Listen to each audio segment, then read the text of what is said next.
when I was thinking about doing this, I was thinking of two main questions. One is, what does queer identity represent as a teacher in various environments and with various age groups? And the second question, which I think is going to be more interesting in the purposes of my talk, is what is it about environments like Compass and others like it that make young people feel like it's okay to be themselves, and teachers? So from my own personal experience, I've taught in settings ranging from playgroups with preschool-age kids up through elementary, high school, and at the university level as well. And so for me, my queer identity is very much wrapped up in gender, race, and class. So for me, my gender presentation as femme, my white skin, my middle-class background, and also the fact that I'm in a long-term marriage with a woman, and we have 2 kids together, so we're subscribing to heteronormity, gives me a whole world of privilege, as you've just heard. The threat that I present as a lesbian, with all of the other factors I've just described, is lessened for many people.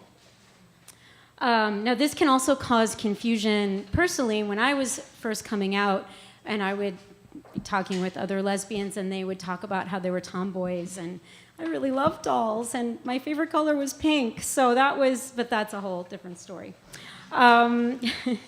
So, I mean, being queer is always a factor as a teacher. It can have both positive and negative outcomes. First of all, you're automatically seen as a sexual being. You're scrutinized differently just by virtue of having to pronounce your sexual orientation. There's also a pressure to be a role model.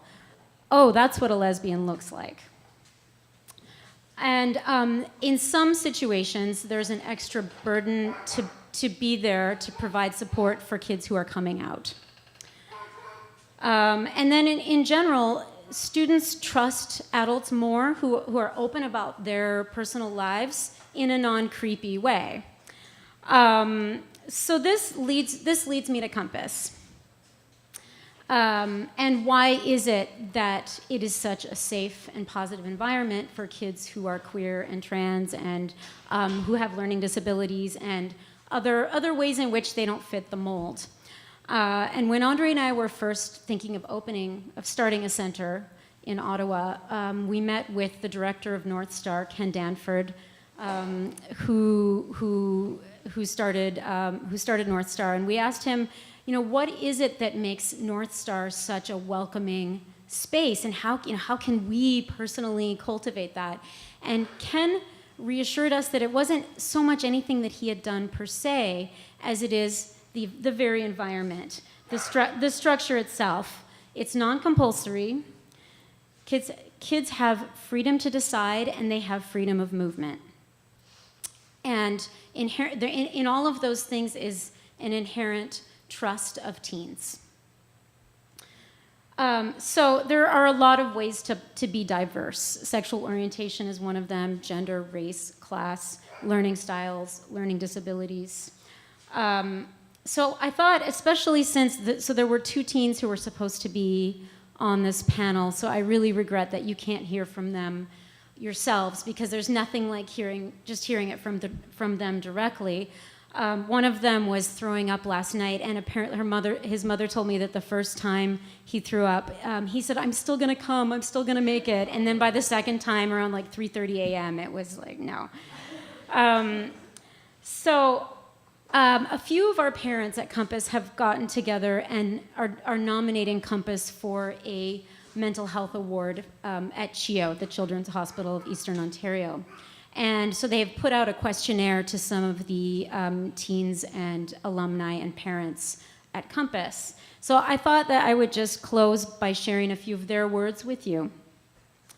So one of our alum says that Compass provided a space that said, "This is okay, you are okay."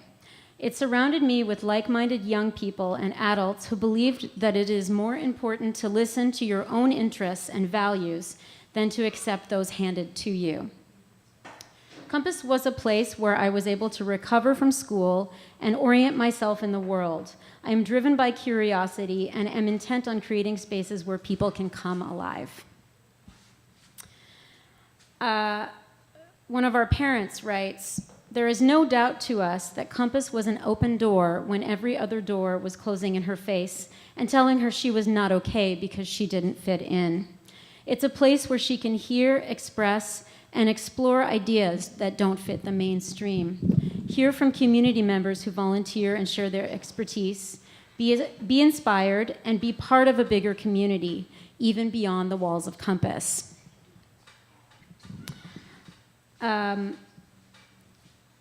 One of our teens writes, or actually a parent, "My teen had trouble making the transition to grade 7 due to social and school anxiety and learning challenges. She was just becoming aware of herself as a queer youth and was feeling unsupported and disconnected in her peer group. After coming to Compass, she felt at home from the first week onward and relaxed into meeting new youth and trying new things. The effects on her self-esteem and her happiness levels are phenomenal. Our teen's overall social skills and social maturity have really improved. She is able to communicate what is going on inside her and talk respectfully through areas of disagreement, and you're going to like this, Mark, which I attribute to the weekly town hall meetings they do with the whole group. The center is a model of youth democracy and conflict resolution." So I'll just read two more, and then I'll conclude. In response to the question of why does Compass deserve the award, one of the alum who responded wrote, "At Compass, I learned to listen to myself and my own needs. I learned how different people are and how we all need very different things to thrive." And lastly, our family's experience makes us wonder how many brilliant, creative kids society is missing out on because they don't fit into mainstream formats and end up giving up because they believe the message that there is something wrong with them. So I think that when you have an environment that really emphasizes listening to yourself, then it's inherently going to be accepting of all kinds of diversity, and we certainly do see that in the learning environment that we have, and I really hope that through this conference that we can create more learning environments so that people don't have to go through the things that we've heard earlier. Thanks.